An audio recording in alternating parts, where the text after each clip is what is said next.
Welcome to Canadian Running Magazine's continued coverage of the Olympic track and field competition. I'm Mihira Lakshman along with Michael Doyle. Now, we've got the men's marathon coming up on Sunday morning, but before we get to that story, Michael, let's talk about the men's 5,000 meter final on Saturday afternoon.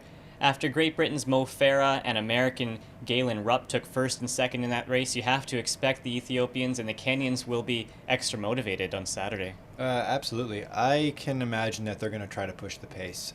We've got a slew of guys that can run under 13 minutes at that distance.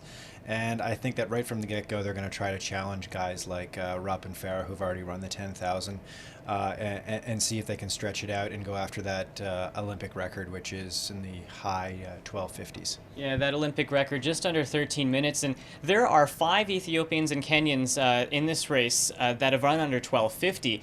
And if they really push it from the start, they could prevent it from coming down to a one-lap race at the end. Yeah, absolutely. It should be interesting to see if they allow some of the other competitors into the race, because it's really their race to control the top 5 guys from East Africa. So, I mean, if they don't do that, it could come down to the last, say, 800. Otherwise, I expect to see a fast race from the get-go. And we've got Canada's Cam Levins in this race. He's the first Canadian in 100 years to make the 5,000 meter final. He had a great 10,000, finishing 11th. Cam has the 14th best time out of 15 runners in this race, so we're not expecting him to contend, in the medals or anything like that, but a top 12 finish is within his reach. Yeah, top 12 would be really exciting. I think maybe top 10 might be pushing it for Cam, but what he's looking for is to run his own race. I think that maybe the Canadian record could be up for grabs for him. He's definitely looking to PB in the 13 teens somewhere, for sure. If he gets dragged along to a fast time and gets under that 13:13 Canadian record, it certainly would be a historic day. Predictions, Michael, you go first. 5,000, I'm going to take the easy one and go with Ethiopia's Gebre Meskel, and I think that Cam's going to do 12th, and he's going to run the Canadian record. Well, I'm not going to argue with you there. I'm also going to go with Ethiopia's Gebre Meskel, and I think it'll be just over a kick, just out-leaning Great Britain's Mo Farah. Cam Levins, I think, will get in there for 12th, right around that Canadian record time. Okay, now on to the men's marathon. This is a day we've been waiting for a while. We've got 3 Canadians in this race: Reed Coolset, Dylan Wykes, Eric Gillis.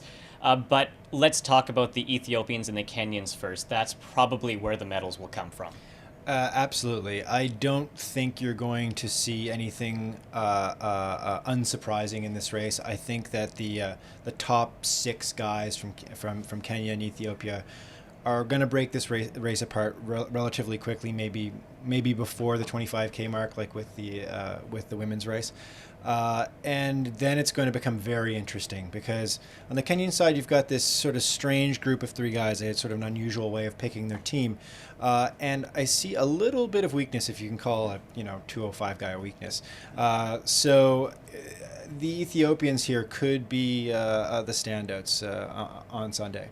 And I think what we will see as well is these Ethiopians and the Kenyans break away early, as you mentioned. But we've got the Canadians that will probably be in some sort of a chase pack, along with a few Americans and perhaps some Japanese runners and some Eastern Europeans. Yeah, absolutely. I think it could be really exciting for Canadian viewers on Sunday if there is a nice beefy pack of, say, 8 or 10 or even 12 guys that can run in between, say, 208 and 212 range. You're looking to see the Canadians going up against some of the Americans, the Japanese, as you said. They'll probably be leading that group, and they're a little bit stronger.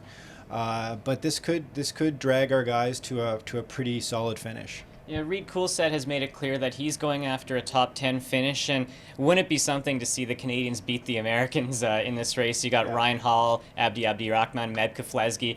Those guys all ran 2:09 at the American trials. The Canadians probably in just as good shape. Maybe Ryan Hall might be a cut ahead, but in terms of the other guys, I think we should see them in the mix. Top 12, top 10 finish would be a huge victory for Team Canada. Absolutely. Really looking forward to seeing this. With all the twists and turns in that London course, do you think Jerome Drayton's Canadian record of 2:10.09 is in jeopardy? I mean, I don't want to be pessimistic, but I would say that it's probably pretty safe for now. I think that the race course is just it's too tactical, and yeah. So I think that somebody's going to do well. Somebody might get into the 210 somewhere and threaten the record, but I just can't see anybody going under 210 on this course. Well, no matter what happens, it's certainly going to be an exciting morning for us at Canadian Running Magazine on Sunday. We've got a live blog happening at runningmagazine.ca, so join us there for the chat. Also, if you're tweeting while watching the race, use the hashtag Canadian Running and join in the action. For Michael Doyle, I'm Mihira Lakshman.